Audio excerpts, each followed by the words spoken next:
Chapter 13. A Day Without Bars. Summary. The kids are finally free.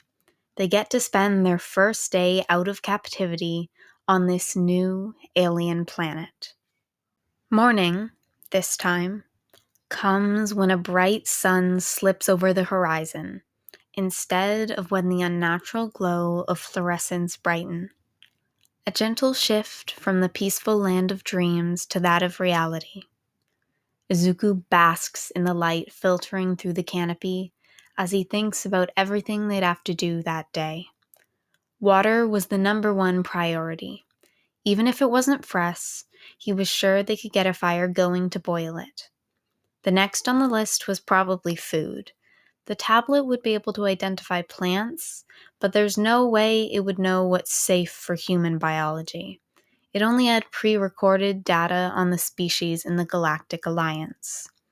Maybe Mei would be able to recognize some harmful substances if the tablet could display a plant's makeup. That would also be good for identifying good sources of essential nutrients and vitamins, but they would probably have to do trial and error for the most part. The tablet had shown that the nearest town was probably a 1-hour walk away from their crash site. With how winded the group had been from just running through the trafficker ship for less than 20 minutes, Izuku didn't like their chances for an hour hike on rough terrain. They would have to regain stamina before even attempting the journey. So they started their day. Mei and Bakugo split off to look for food with the tablet in the wide open forest. Denki and Mina stayed behind to work on starting a fire and fixing up their campsite, while Izuku, Uraraka, Fastel, and Pyerpa went out searching for water. Something itched inside Midoriya as the others left his line of sight. He wanted to just turn around and run back to check that they were okay, but there was no reason to do that. They were all completely capable. Nothing was going to happen to them. No one was going to take them. So Izuku pushed his irrational thoughts aside as they continued into the unknown wilderness. Despite the strong urge to stay as a group, a part of Izuku would actually have preferred the two young siblings to stay at the campsite, but he knew they had been through too much to be treated like kids. He most certainly wouldn't want to be treated that way if someone older was with them. He was honestly glad that they were here, to see their ecstatic faces as the small group passed by new and interesting things on their search. They really had no idea if there would be drinkable water nearby, so all they could do was hope that they'd find something. They slowly made their way through the forest, listening out for the telltale trickle of running water. The forest was actually startlingly quiet. It was by no means silent. Rustling leaves still whispered through the air, and the occasional pitter-patter of tiny paws could be heard. But it was nowhere close to the level on Earth. No singing birds or chirping crickets or chattering squirrels or even screaming cicadas.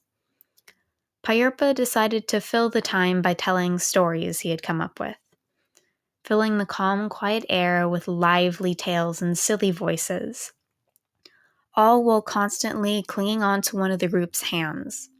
Fastel would occasionally remind him to quiet down so the Terrans could keep an ear out for water, and the little boy would guiltily apologize. But the distraction was nice. After many hours and even more breaks, Izuku finally caught the telltale sound of trickling water. His face immediately lit up, and he could see Uraraka do the same. The group quickly hurried into the clearing to see a brilliant, clear stream. Or perhaps river was more accurate.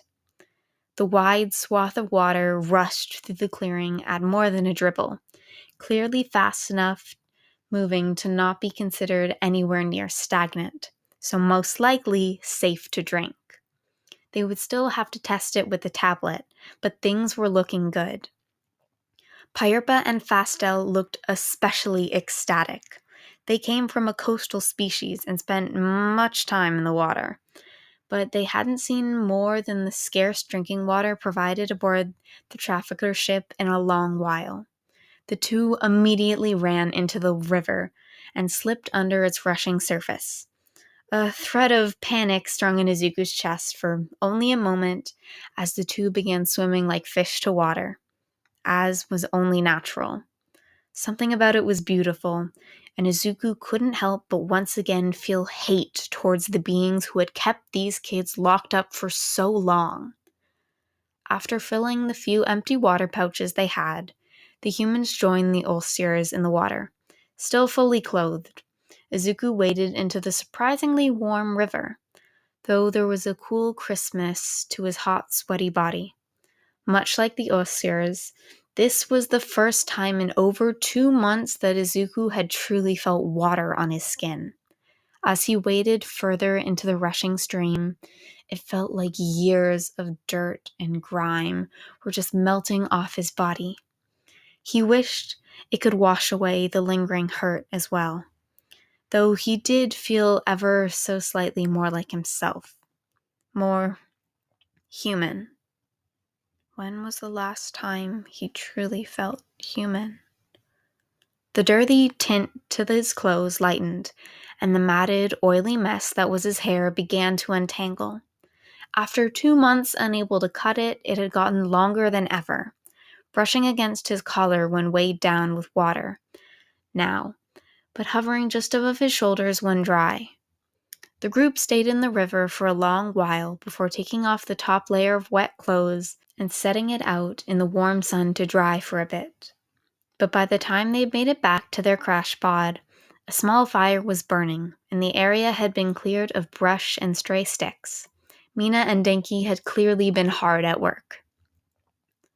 Bakugo and Mei were back with a bag full of plants that looked vaguely like berries and wild fruits, already hard at work going through them on the grassy floor, rubbing them on their skin and then lips to see if there was any reaction not caught by the tablet.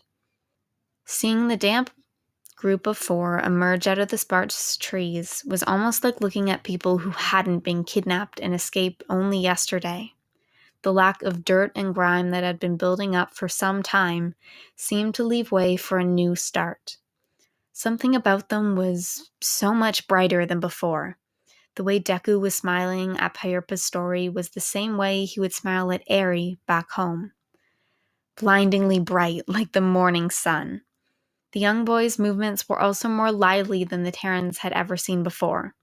An innocent smile as he told his made-up tale. And Fastel looked more at ease than they had ever seen them. More how like they would hope a kid their age should look. Though the two did briefly slip into duress at the sight of the fire, but with some reassurances from the Terrans that it was safe and under control, they eventually calmed down.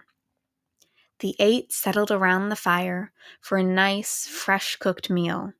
After making sure everything they were using was safe, Bakugo whipped up a makeshift dish, roasting mushroom-like plants over the fire, as well as cracking ones more resembling seeds and nuts.